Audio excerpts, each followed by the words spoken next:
अगला अध्याय। दक्ष की यज्ञ की रक्षा के लिए भगवान विष्णु से प्रार्थना।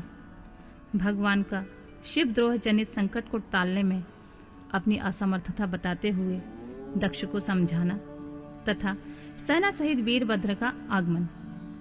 दक्ष बोले, देवादेव हरे विष्णु दीनबंधु कृपा निधे, आपको मेरी और मेरे यज्ञ की रक्षा करनी चाहिए प्रभु।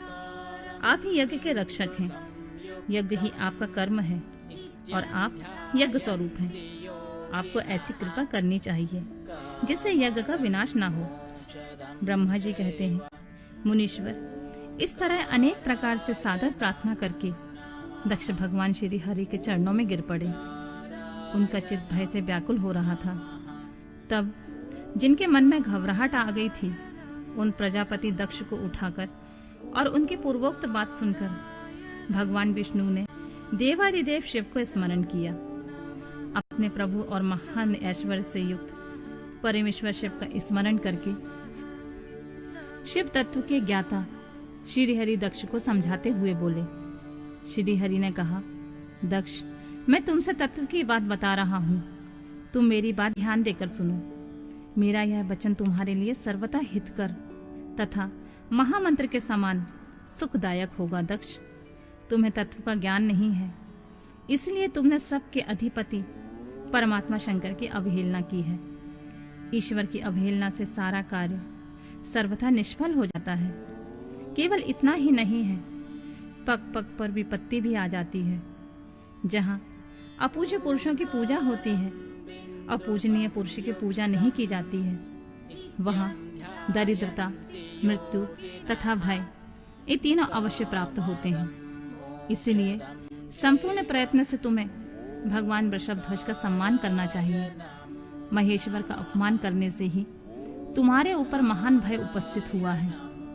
हम सब लोग प्रभु होते हुए भी आज तुम्हारी दुर्नीति के कारण जो संकट आया है, उसे टालने में समर्थ नहीं है। यह मैं तुमसे सच्ची बात कहता हूँ। ब्रह्मा जी कहते हैं, नारद, भगवान विष्णु का यह वचन सुनकर दक्ष चिंता में डूब गए। उनके चेहरे का रंग ही उड़ गया और वे चुपचाप पृथ्वी पर खड़े रह गए। उसी समय भगवान रुद्र के भेजे हुए गणनायक वीरभद्र अपनी सेना के साथ यज्ञ स्थल में जा पहुंचे। वे सब के सब बड़े शूरवीर, निर्भय और रुद्र के समान पराक्रमी थे। भगवान शंकर की आज्ञा से आए हुए उन गणों की गणना असंभव थी। वे वीर शिरोमणि रुद्र सैनिक जोर जोर से सिंहनाद करने लगे। उनके उस महानाद से तीनों लोग गूंज उठे। आकाश धूल से ढक गया और दिशाएं अंधकार से आवृत हो गईं। सातों द्वीपों से युक्त पृथ्वी अत्यंत भय से व्याकुल हो पर्वत, वन और काननों सहित कांपने लगी तथा संपूर्ण समुद्रों में ज्वार आ गया। इस प्रकार समस्त लोगों का विनाश करने में समर्थ उस विशाल सेना को देखकर समस्त देवता आदि चकित हो गए। सेना के उद्योग को देखकर दक्ष के मुंह से खून निकल आया और वे अपनी स्त्री के साथ भगवान विष्णु के चरणों में दंड की भांति गिर पड़े और इस प्रकार बोले, विष्णु महाप्रभु, आपके बल से मैंने इस महान यज्ञ का आयोजन किया है। सत्कर्म की सिद्धि के लिए आप ही प्रमाण माने गए हैं। विष्णु, आप कर्मों के साक्षी तथा यज्ञ के प्रतिपालक हैं। महाप्रभु, आप वेदोक्त धर्म तथा ब्रह्मा जी के रक्षक हैं। अतः प्रभु, आपको मेरे इस यज्ञ की रक्षा करनी चाहिए, क्योंकि आप सबके प्रभु हैं।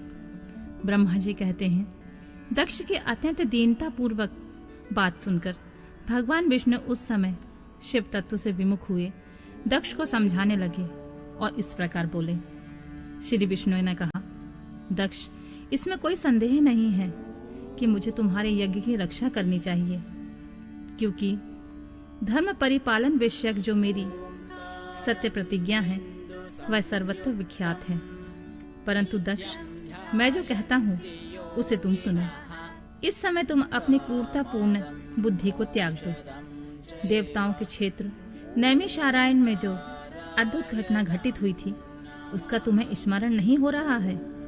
क्या तुम अपनी कुबुद्धि के कारण उसे भूल गए?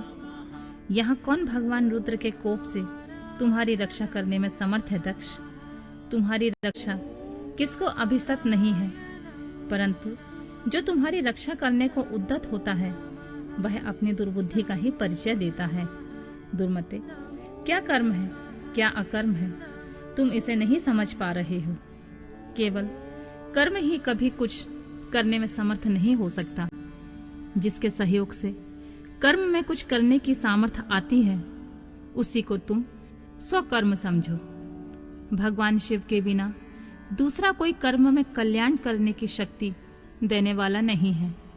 जो शांत हो, ईश्वर में मन लगाकर उसकी भक्ति पूर्वक कार्य करता है, उसी को भगवान शिव तत्काल उस कर्म का फल देते हैं। जो मनुष्य केवल ज्ञान का सहारा लेकर अनीश्वरवादी हो जाते हैं या ईश्वर को नहीं मानते हैं, वे शतकोटि कल्पों तक नरक में ही पड़े रहते हैं।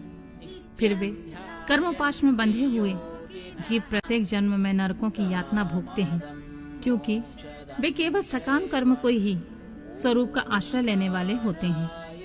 ये शत्रुमर्दन वीरभद्र जो यज्ञशाला के आंगन में आ पहुंचे हैं, भगवान रुद्र की क्रोधाग्नि से प्रकट हुए हैं। इसी समय समस्त रुद्र गणों के नायक ये ही हैं। ये हम लोगों के विनाश के लिए आए हैं, इसमें संशय नहीं है। कोई भी कार्य क्यों ना हो, वस्तुतः इनके लिए कुछ भी आसक्त नहीं होता। ये महान सामर्थ्यशाली वीरभद्र इन सब देवताओं को अवश्य जलाकर शांत होंगे, इसमें कोई संशय नहीं जान पड़ता। मैं भ्रम से महादेव जी के शपथ का उल्लंघन करके जो यहाँ ठहरा रहा, उसके कारण तुम्हारे साथ मुझे भी इस कष्ट का सामना करना ही पड़ेगा। भगवान विष्णु इस प्रकार कह ही रहे थे कि वीरभद्र के साथ शिव गणों की सेना का समुद्र उमड़ आया। समस्त देवता आदि ने उन्हें देखा।